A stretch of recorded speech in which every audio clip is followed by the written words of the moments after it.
Olá, tudo bem, pessoal? Hoje a gente vai fazer nosso segundo encontro sobre trabalho híbrido. E a abordagem que a gente vai dar é na questão da segurança da informação.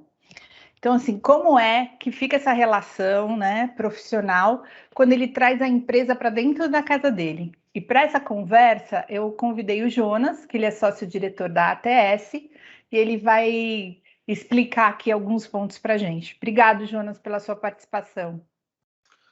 Obrigado a você, Simone. É um prazer. Vamos falar sobre cibersegurança e, quem sabe, botar um pouquinho de medo na galera para ver se eles conseguem ter uma cultura de segurança de informação. Com certeza.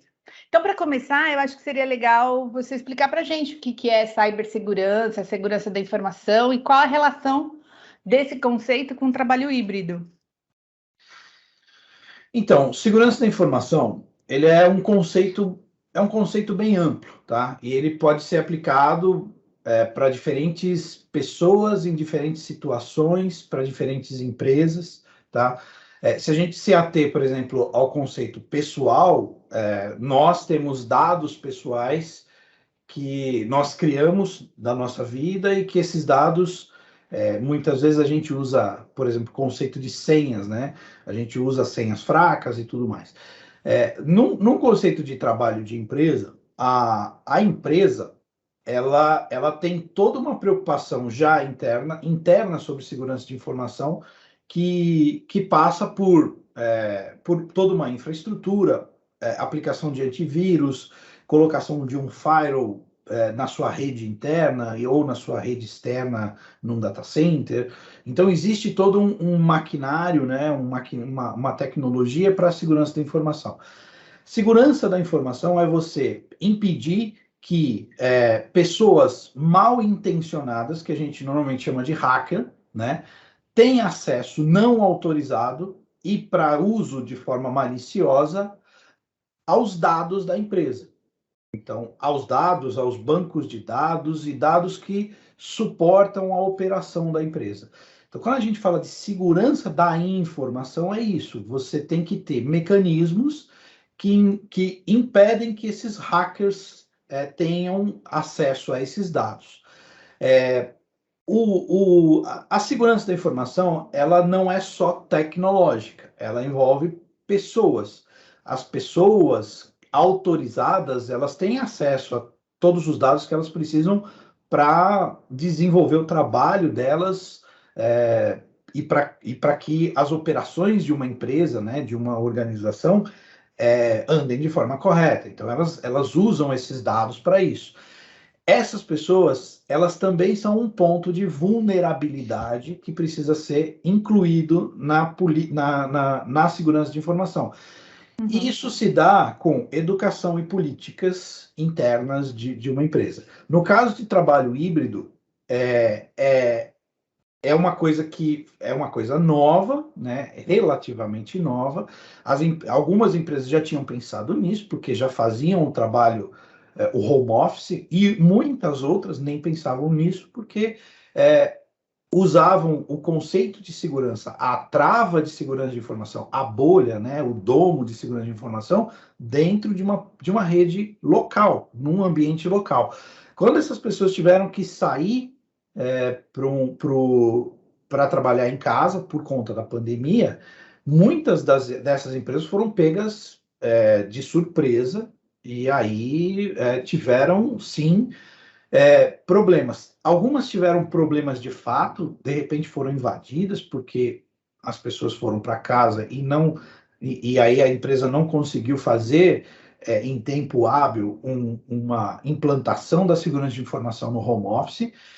A pessoa indo para casa, ela causa uma das palavrinhas mágicas na segurança de informação, que ela causa uma vulnerabilidade, como não foi pensado ela ir para casa e trabalhar de casa, ela está vulnerável, então você cria uma vulnerabilidade. Não tem criptografia no acesso, muitas vezes não tem uma coisa que chama VPN, que é uma outra palavra mágica de segurança de informação. Essa vulnerabilidade gera uma potencial ameaça, ou seja, uma ameaça é outra palavra, mágica, né, da segurança de informação, que é o quê? É uma potencial ação negativa ou evento que pode ser explorada, que é uma outra palavra mágica. Em inglês se usa muito exploit, a gente lê muito exploit. É uma forma de você explorar uma vulnerabilidade. Não necessariamente, se você tem uma vulnerabilidade, você vai sofrer um ataque. Não necessariamente. Por isso que você pode ter uma vulnerabilidade e nenhum ataque explorou essa vulnerabilidade. Ou seja, nenhuma pessoa, e aí é uma outra palavra mágica da segurança de informação, que é o ataque, né? Ataque é uma agressão deliberada. A pessoa tem intenção de usar aquela vulnerabilidade, né? Por exemplo, vamos supor, um gerente financeiro de uma empresa usa uma senha para acessar o sistema dele, uma senha muito fraca, 1, 2, 3, 4. E aí um hacker descobre essa vulnerabilidade, consegue pegar o computador dessa pessoa de alguma forma, e aí a gente pode explicar depois várias maneiras de fazer isso, e usar essa vulnerabilidade. Então ele vai pegar a senha dessa pessoa, e se o sistema estiver na nuvem ainda, ela pode nem precisar do computador do gerente, ela pode ela mesma entrar no sistema financeiro da nuvem com as credenciais, com a permissão desse gerente financeiro, desse diretor financeiro, gerente financeiro, e aí ter acesso a todos os dados, né? Ter acesso a, por exemplo, folha de pagamento da empresa e ter outros tipos de acesso à mercê dele por conta dessa vulnerabilidade que é simplesmente uma senha fraca de um gerente desse tipo. Então, assim, quando se pensa, concluindo, né, quando se pensa em segurança da informação, obviamente que se pensa em toda a tecnologia de firewalls, antivírus, e outros tipos tecnológicos para que impeça a entrada, né, de um vírus ou a agressão de um hacker, mas também tem que se pensar políticas e educação e cultura de segurança de informação dentro de uma empresa. Tá? No trabalho híbrido, em muitas empresas, isso ficou complicado, porque a empresa antes não tinha essa política escrita, não tinha o trabalho em home office implementado na empresa, e teve que fazer isso por conta de uma força maior. E aí gerou-se várias vulnerabilidades com relação a essas empresas que ainda não tinham pensado. Entendi. Então, como é que fica essa relação, né? Você já tocou nesse ponto que é a inovação. O trabalhar em casa, a gente primeiro começou com home office, achou que ia voltar um dia e isso se transformou em trabalho híbrido. Existem várias pesquisas que as pessoas estão preferindo ficar em trabalho híbrido, inclusive que se a empresa não oferecer esse regime de trabalho, ela prefere até trocar de trabalho do que permanecer no cargo atual. Mas a gente percebeu até na própria TS, assim, quando a gente vai para casa trabalhar, eu estou levando, não é o notebook, né? É a empresa para casa. Então, assim, muitas vezes o funcionário acaba abrindo o seu WhatsApp pessoal na tela do notebook que é da empresa, porque ele também tem uma vida pessoal. Ao mesmo tempo, ele acessa algum aplicativo no celular dele que é pessoal. Então, assim, como é que fica essa relação, então, até onde é empresa, até onde é doméstico e quais os cuidados que a gente precisa ter com os equipamentos para evitar essas vulnerabilidades? Exatamente. A questão é a seguinte: o dispositivo em si, ele não tem lado, ele é tanto pessoal como de empresa. Então, o dispositivo, se a gente olhar, e aí vamos para uma parte um pouco chatinha, um pouco técnica, mas o dispositivo em si, como é que ele funciona? Ele é uma maquininha, né? Um celular, um tablet, um computador, ele é uma maquininha que tem um negócio chamado sistema operacional. Então, e aí independe, se for um, um iPhone ou um sistema que usa o Android, um computador que é um PC que usa o Windows ou que usa Mac, não importa. Ali existe um sistema operacional e todo sistema operacional tem um carinha que é um usuário privilegiado, né, que se chama administrador. Então, eu acho que hoje todo mundo já ouviu falar sobre isso. A senha do administrador. O administrador é o cara que tem, né, o usuário que tem acesso completo e irrestrito praticamente naqueles dispositivos, né? Quando, quando a gente entrega ou quando é entregue um dispositivo para um usuário, um colaborador de uma empresa, é preciso impreterivelmente preciso não deixar que aquele usuário seja o administrador daquele dispositivo. Não permita, por exemplo, que ele instale coisas naquele dispositivo, que ele não faça daquele dispositivo um dispositivo pessoal, como um celular, por exemplo, que nós temos e usamos como um dispositivo totalmente pessoal. O dispositivo da empresa, ele está conectado, e aí é que está o conceito. Quando você vai para o home office, ele está conectado a todos os sistemas e bancos de dados que a empresa tem. Ele tem privilégios dentro desses sistemas de bancos, sistemas e bancos de dados. Então, ele tem acesso a informações que não deveriam sair do âmbito da empresa, do dono da empresa. Não importa onde o usuário esteja, ele tem que estar naquele domo, né? Fisicamente não importa, mas ele tem que estar virtualmente num domo. Esses dispositivos que os usuários levam para casa não deveriam, em princípio, deixar que ele instale nada que seja pessoal. Porque tudo que é pessoal, se você instala num dispositivo alguma coisa que é pessoal, você automaticamente ali naquele dispositivo, você tem um direito administrativo naquele dispositivo.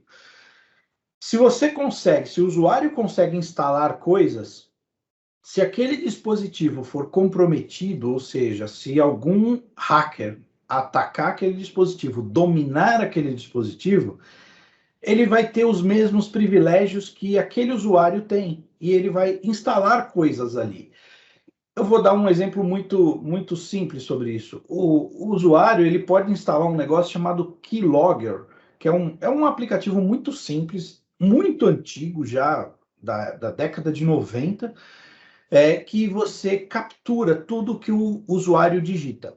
Isso é possível instalar em qualquer dispositivo. A gente pensa sempre em digita no computador, mas isso é possível instalar no celular, por exemplo. É muito comum você não ter hoje um antivírus no seu celular ou um firewall no seu celular. Muita gente não sabe nem o que significa isso, né? É uma questão também da educação.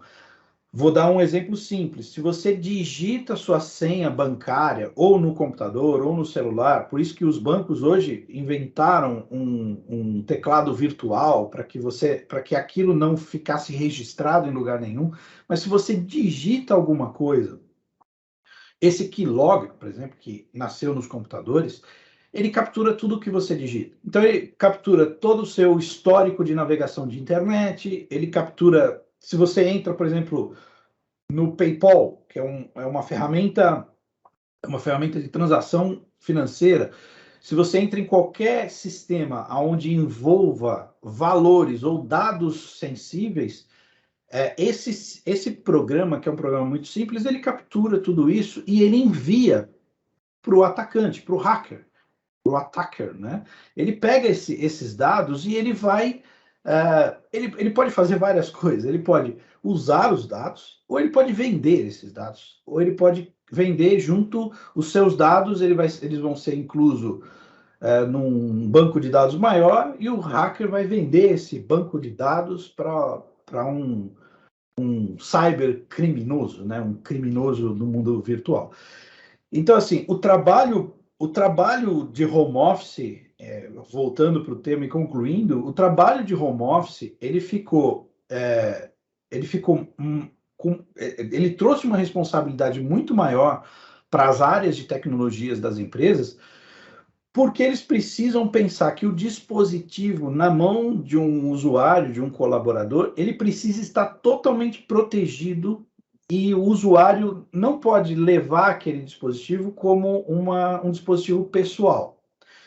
Aí, só para finalizar a pergunta que você fez, a respeito, por exemplo, dos aplicativos que nós instalamos nos nossos celulares. Por exemplo, nós instalamos hoje, nós não queremos carregar 2 celulares, a gente quer carregar um só e a gente quer ter acesso ao e-mail da empresa, um exemplo simples. Mas ali no celular tem o nosso WhatsApp, tem acesso, tem o nosso Instagram, tem outras coisas que nós acessamos, né? Ou que gostamos e acessamos. Existem mecanismos, existem hoje sistemas que chama, numa sigla em inglês, chama MDM, que é uma forma de você gerenciar o dispositivo, independente do dispositivo ser da empresa ou do usuário. Então, ele gerencia tanto os dispositivos físicos, como também os aplicativos da empresa que são instalados em celulares. Então, Entendi. num conceito de segurança da informação, você hoje pode deixar o colaborador instalar coisas nos seus dispositivos pessoais, só que a empresa está controlando. Por exemplo, se o colaborador for desligado da empresa, a empresa consegue, como é um aplicativo que está sendo gerenciado pela empresa, consegue ir lá e desabilitar o aplicativo e apagar todo o cache, né? Todos os dados que estão naquele dispositivo daquele aplicativo. Dados, por exemplo, como e-mail. Quando você baixa, abre o e-mail, ele fica gravado. Os textos, os arquivos ficam gravados dentro do dispositivo. Uhum.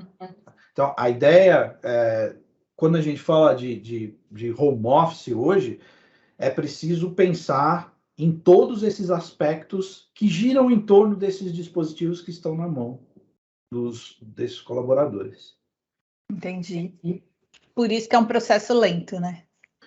De adequação. E trabalhoso, exatamente. Tá. Falando nisso, o ano passado você entregou vários projetos de segurança da informação para as empresas. Aí eu queria que você pudesse exemplificar para a gente, de forma geral, assim, por que, né? A gente sabe que um dos motivadores foi a vigência da LGPD, mas não só. Então, assim, como que essas demandas chegam para você e quais são as etapas e as principais entregas desse trabalho de segurança da informação? Assim, com o advento da LGPD, né, começou a se pensar em implementar, e é uma obrigação, né, assim, é uma obrigação em cascata, né, então as empresas que implementam, elas são obrigadas a pedir que os seus fornecedores também tenham, e assim por diante, porque existe uma responsabilização de vazamento de dados pessoais também em cascata. Então, a empresa que não exigir, ela é responsável porque ela não exigiu. Então, isso acaba gerando uma implementação da LGPD em cascata também. E a LGPD, o principal objetivo dela é evitar que haja vazamentos de dados pessoais, né? E esses dados pessoais, hoje, eles estão praticamente né? Quase que 100% dele, em ambiente digital. Eles estão em bancos de dados, em sistemas, servidores. Então, eles estão hoje totalmente digitalizados. Os dados estão digitalizados. Tá? Então, assim, isso como tudo isso está em ambiente digital, para você pensar na implementação de uma LGPD que cuida em vários aspectos do tratamento dos dados pessoais, da guarda dos dados pessoais, dos acessos a esses dados pessoais, para que você evite vazamento desses dados pessoais, você antes precisa rever as políticas e a implementação da cibersegurança, né, da segurança da informação dentro da empresa. Porque se você não tem essa segurança da informação implementada, você praticamente inviabiliza a implementação de uma LGPD, da Lei Geral de Proteção de Dados, de um projeto de LGPD.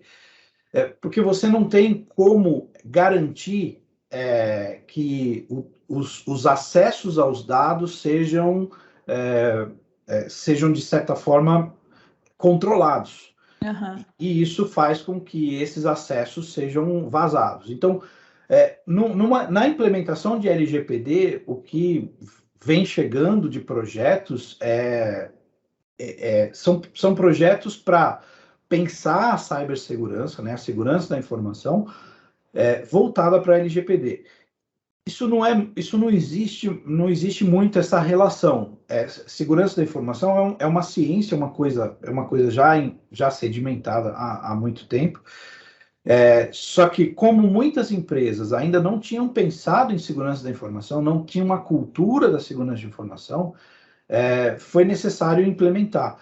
Um projeto de segurança da informação, ele passa por algumas etapas que são imprescindíveis, né? Que primeiro, é necessário escrever as políticas, né, de segurança de informação. Então, é necessário que os gestores se reúnam, né, tanto o gestor de TI como outros gestores da organização, da empresa, se reúnam para debater. Claro, alguém que conhece do assunto vai escrever todas as políticas de segurança de informação. Bom, quando eu falo política de segurança de informação, um dos exemplos de políticas de segurança de informação por exemplo, controle de senhas. Então, você tem uma política de gestão das senhas, como é que elas funcionam. Então, depois, num segundo nível, você ter todas as implementações da infraestrutura montada, ou seja, tem todos os dispositivos de firewall, todos os dispositivos anti-hacker, anti-ataque. Num segundo nível, num terceiro nível, ir para o nível dos dispositivos, que é isso que eu acabei de falar na questão anterior, que você precisa tomar conta desses dispositivos e dos acessos aos dados, tá? E no último nível, vem a operação de toda a segurança. Desculpa, tem um outro nível ainda, que é a educação a respeito da segurança de informação. Então, você precisa implementar um sistema de educação sobre segurança da informação na empresa. Isso envolve uma implementação de uma ferramenta de EAD, com testes bem definidos, né? Se as pessoas foram bem, né, entendem sobre aquilo. E essa ferramenta é uma ferramenta mais de culturização, né, de implementar uma cultura de segurança da informação. Lembrando lá no começo da nossa conversa que o usuário, o colaborador, ele é um ponto de acesso. Quando você olha da perspectiva do hacker, o hacker ele vai tentar conseguir a informação, os dados da empresa, não através do que a gente chama no mundo da segurança de informação de brute force, né, ou força bruta. Ele não vai tentar passar pelos firewalls, todas as camadas de segurança até chegar na informação, nos dados. Ele sabe que isso é muito mais complicado. Ele vai para o lado onde é mais vulnerável. O vulnerável é a pessoa. Então, ele vai tentar invadir o dispositivo da pessoa. E como que ele vai fazer isso? Ele vai mandar e-mails, ele vai mandar mensagens via SMS hoje, porque o cara hoje consegue... Ele manda uma mensagem dizendo, olha, você ganhou um prêmio, ou o seu crédito já foi aprovado, ou a compra que você fez não foi aprovada, clique aqui para você liberar. E aí pode pegar a pessoa no momento em que ela fez realmente alguma coisa e aquilo faz sentido para ela. E ela vai clicar naquele link. Isso se chama phishing, né? Phishing com PH, e tem o conceito de pescar. Eu vou jogar uma vara e vou tentar pescar. E às vezes muitas vezes consegue pegar a pessoa entra naquele link, aí o link leva para uma página muito parecida, vou dar um exemplo do PayPal, entra para uma página muito parecida do PayPal, e a pessoa digita lá o e-mail e a senha dela. Ela entrou, acabou. Aquela senha, aquele e-mail e senha, já foi capturado. E simplesmente é um phishing. E a mesma coisa, por exemplo, muitas vezes eles simulam páginas de empresas. Então, eu quero atacar determinada empresa, eu vou montar uma página web da empresa, vou mandar alguma coisa que faz sentido para uma galera, para um monte de gente que trabalha naquela empresa, e muita gente vai clicar e vai digitar o login e senha dele. Digite aqui o seu login e senha de entrada no sistema tal, ou na intranet, ele vai logar, e aquele dado é capturado e usado. né? Então, uma política de senha e uma educação sobre isso que eu estou falando, por exemplo, faz parte de um treinamento dos colaboradores. E Isso tem que ser. contínuo, né? Imagino. Isso é contínuo. Por isso que normalmente isso precisa ir, hoje é mais fácil de fazer isso, para uma ferramenta de EAD, uma ferramenta de educação dentro Uhum. da empresa. E o último passo é a operação dessa parafernália toda, né? Desde lá das políticas, dispositivos, infraestrutura, e educação, existe uma operação, né? E aí a operação, ela envolve, assim, monitorar os eventos. Ó, aconteceu um problema aqui na camada de operação, vou monitorar aqui, ó, aconteceu tal evento de segurança de informação. Aí vai lá e corrige aquele evento, resolve os problemas. Então, existe todo um tratamento dos eventos, do que a gente chama de incidentes. Aconteceu um incidente, eu vou ali, resolvo aquele incidente e aprendo com aquilo. Então, tem que ter uma camada que é a operação da segurança da informação por conta disso. Então, quando a gente fala de segurança da informação dentro da empresa, existe o que a gente chama de framework, né? Que são as camadas que você precisa começar a implementar, desde as políticas e subindo até ter a operação. Então, Ficou claro. Entendi. Bom, a gente já está indo para o fim, foi muito bom. E aí eu queria perguntar se você tem alguma dica, assim, quais são as principais dicas, tanto para os usuários como para as empresas, que a gente pode começar a pensar quando a gente está falando de segurança da informação na hora de implementar o trabalho híbrido. No caso das empresas, existem algumas coisas que são, hoje, no mundo de hoje, fundamentais, né? Uma delas é assim, caso ainda não tenha feito, fazer um projeto de migração do seu ambiente de infraestrutura para a nuvem, tá? Isso com uma empresa que consiga fazer isso, que trate de todas as camadas de operação. E por que isso? Porque hoje o tipo de é muito mais fácil invadir um link de internet numa empresa local do que você passar por camadas até chegar nos sistemas. Uma coisa que as empresas precisam entender é que máquinas físicas dentro de um ambiente fechado, dentro lá do seu prédio ou da sua infraestrutura local, elas são facilmente invadidas até por pessoas de entrarem lá no servidor e enfiar um pendrive no servidor e tudo mais.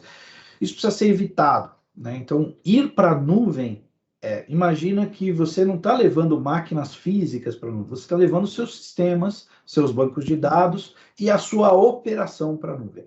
Hoje, com os links mais rápidos, é possível fazer isso de forma muito mais tranquila. Então, o primeiro passo é esse, tá? E aí vem o que eu já falei. Então, rever, por exemplo, e escrever as políticas de segurança de informação, isso é muito importante. Esse é o primeiro passo que os gestores precisam dar. Eles precisam se reunir e começar a escrever essas políticas. E essas políticas, existem templates já montados sobre políticas de segurança de informação. E aí é necessário, dentro do conceito de cada uma empresa, então, dependendo da operação das empresas, tem políticas que servem, tem políticas que não servem. As comuns são políticas, como eu falei, de troca, de controle, gestão de senhas, política de antivírus, política de tratamento de logs, né? Então, isso é importante também, isso é um outro passo, precisa implementar a rastreabilidade sobre todos os seus sistemas. Porque, principalmente por causa hoje da implementação de LGPD, isso se torna mais necessário ainda. Você precisa ter rastreabilidade sobre tudo o que acontece na empresa. Quem acessou o quê, que dado foi para onde. Isso é um controle de log. É preciso ter um log de todas as ações e transações da empresa. Isso precisa estar concentrado num grande banco de dados geral da empresa, tá? Implementar uma ferramenta de educação continuada, de culturização sobre segurança da informação, implementar uma cultura de segurança da informação na empresa, isso é muito importante, tá? E por último, assim, dentro ainda, fora um pouco do framework de segurança da informação, é preciso ter dentro, também continuando falando das políticas, ter um plano de continuidade de negócios. Então, isso está mais na questão de gestão de riscos, né? Mas é necessário ter um plano de continuidade de negócios. Para quê? E aí, assim, o plano de continuidade de negócios, ele não envolve só a segurança da informação, mas no que diz respeito à segurança da informação, o plano de continuidade de negócios, ele envolve o seguinte: se você tiver um ambiente comprometido, você tem que ter um plano de recuperação, né, desse desastre, para que você volte a funcionar o mais rápido possível. O que aconteceu agora no final do ano, no Ministério da Saúde, por exemplo, eu não tenho conhecimento, obviamente, mas o que parece é que eles não tinham esse plano de recuperação de desastre para o caso de um ataque como eles sofreram de ransomware, que praticamente inviabilizou o acesso aos dados, né? Criptografou todos os dados e eles não tinham um plano para recuperar rapidamente aquilo. No plano de continuidade de negócios, é um plano de gestão de riscos, onde um dos riscos que você tem que considerar é o ataque. Então, se você teve um ataque, teve uma perda daqueles dados, você tem que ter todo um plano de isolamento daquele ambiente e a subida de um novo ambiente. Ou simplesmente derrubar todo aquele ambiente, né? Isolar, que eu digo, é fazer um backup, vamos colocar em prática, você fazer um backup de tudo aquilo que aconteceu e subir um novo ambiente. Isso hoje, na nuvem, no mundo virtualizado, isso é possível fazer. E nós, inclusive, já fizemos algumas vezes com alguns clientes, de ter um ambiente comprometido, isolar o ambiente comprometido e, em poucas horas, subir um novo ambiente não comprometido e já protegido. Então, essa é a ideia. Quando a gente fala do que eu aconselho para as empresas, é pensar nessa direção, nesses conceitos que eu falei. Tá ótimo, acho que foi uma aula incrível. Acho que tem tema para a gente falar e explorar bastante aí. Sim. Tá bom, Jonas, eu te agradeço. Eu não sei se você quer falar mais alguma coisa. Não, acho que não. Agradeço o convite, e fico à disposição. Caso tenha outro tema desse, fico à disposição de vocês. Obrigado. Obrigado, tchau.